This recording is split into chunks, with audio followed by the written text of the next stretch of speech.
Salam berjumpa kembali Bapak Ibu, saudara-saudari yang terkasih. Pada kesempatan ini saya mengajak kita kembali lagi untuk mempersiapkan sedikit waktu kita mendengarkan sabda Tuhan yang kita ambil dari Penginjil Markus bab 11 ayat 11 sampai 26. Yesus mengutuk pohon arah. Sesampainya di Yerusalem, ia masuk ke bait Allah. Di sana ia meninjau semuanya, tetapi sebab hari sudah hampir malam, ia keluar ke Betania bersama dengan ke-12 muridnya. Keesokan harinya sesudah Yesus dan ke-12 muridnya meninggalkan Betania, Yesus merasa lapar. Dari jauh ia melihat pohon arah yang sudah berdaun. Ia mendekatinya untuk melihat kalau ia mendapat apa-apa pada pohon itu. Tetapi waktu ia tiba di situ, ia tidak mendapat apa-apa selain daun-daun saja, sebab memang bukan musim buah arah. Maka katanya kepada pohon itu, "Jangan lagi seorang pun makan buahmu selama-lamanya." Dan murid-muridnya pun mendengarnya. Lalu tibalah Yesus dan murid-muridnya di Yerusalem. Sesudah Yesus masuk ke bait Allah, mulailah ia mengusir orang-orang yang berjual beli di halaman bait Allah. Meja-meja penukar uang dan bangku-bangku pedagang merpati dibalikannya, dan ia tidak memperbolehkan orang membawa barang-barang melintasi halaman bait Allah. Lalu ia mengajar mereka, katanya, "Bukankah ada tertulis, rumahku akan disebut rumah doa bagi segala bangsa, tetapi kamu ini telah menjadikannya sarang penyamun." Imam-imam kepala dan ahli-ahli Taurat mendengar tentang peristiwa itu, dan mereka berusaha untuk membinasakan dia, sebab mereka takut kepadanya, melihat seluruh orang banyak takjub akan pengajarannya. Menjelang malam, mereka keluar lagi dari kota. Pagi-pagi ketika Yesus dan murid-muridnya lewat, mereka melihat pohon arah tadi sudah kering sampai ke akar-akarnya. Maka teringatlah Petrus akan apa yang telah terjadi, lalu ia berkata kepada Yesus, "Rabi, lihatlah pohon arah yang kau kutuk itu sudah kering."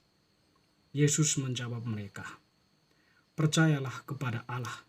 Aku berkata kepadamu, sesungguhnya barang siapa berkata kepada gunung ini, beranjaklah dan tercampaklah ke dalam laut, asal tidak bimbang hatinya, tetapi percaya bahwa apa yang dikatakannya itu akan terjadi, maka hal itu akan terjadi baginya. Karena itu aku berkata kepadamu, apa saja yang kamu minta dan doakan, percayalah bahwa kamu telah menerimanya, maka hal itu akan diberikan kepadamu. Dan jika kamu berdiri untuk berdoa, ampunilah dahulu sekiranya ada barang sesuatu dalam hatimu terhadap seseorang, supaya juga Bapamu di surga mengampuni kesalahan-kesalahanmu." Demikianlah sabda Tuhan. Terpujilah Kristus. Teman-teman, saudara-saudari yang terkasih, bacaan yang kita dengarkan tadi sungguh menarik ya, mengisahkan Yesus yang marah ya, boleh dibilang seperti itu. Pertama, dia marah kepada pohon arah, lalu kemudian dia marah kepada orang-orang yang berjualan ya, atau pedagang yang berjualan di halaman bait Allah di Yerusalem. Dia marah kepada pohon arah. Dia mempunyai daun yang rindang ya, tetapi tidak berbuah. Memang waktu itu dikatakan tadi dalam Penginjil Markus, memang waktunya belum berbuah. Tetapi dia hanya mempunyai daun ya, yang hijau.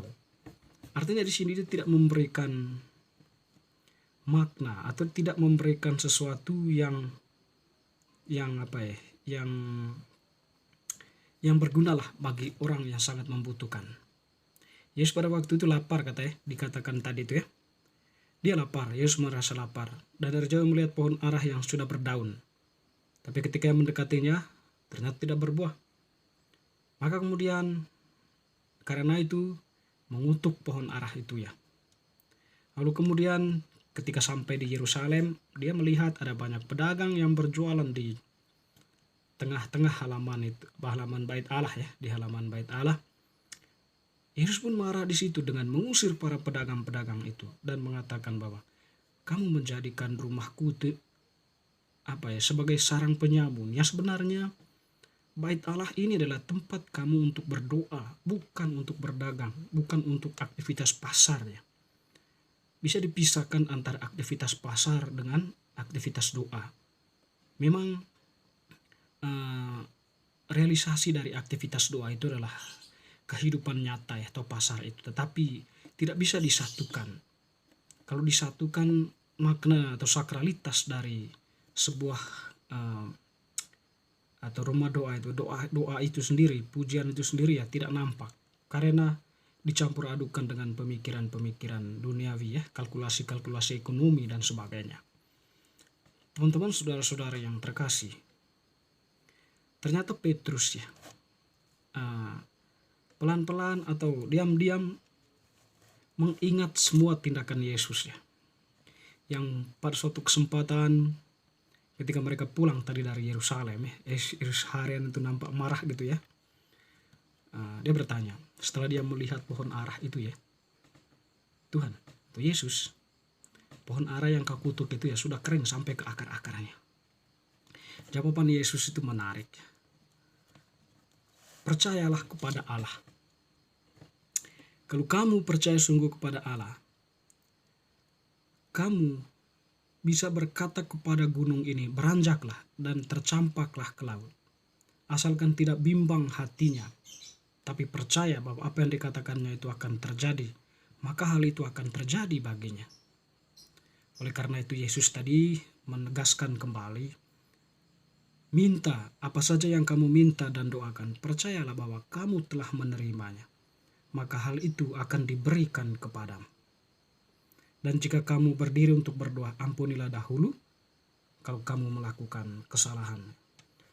Bapak Ibu saudara-saudari yang terkasih, kalau kita mengambil poin penting dari bacaan ini ya, pada bagian terakhir ini ya, yang pertama adalah iman dan yang kedua itu adalah pengampunan. Iman dan pengampunan boleh dibilang adalah dua hal yang terpisah dalam arti iman artinya kita adalah sebuah ekspresi keterarahan hati kita kepada Allah. Kita menaruh seluruh hidup kita, harapan kita kepada Allah, takut akan Allah, atau kita ini adalah milik Allah. Karena itu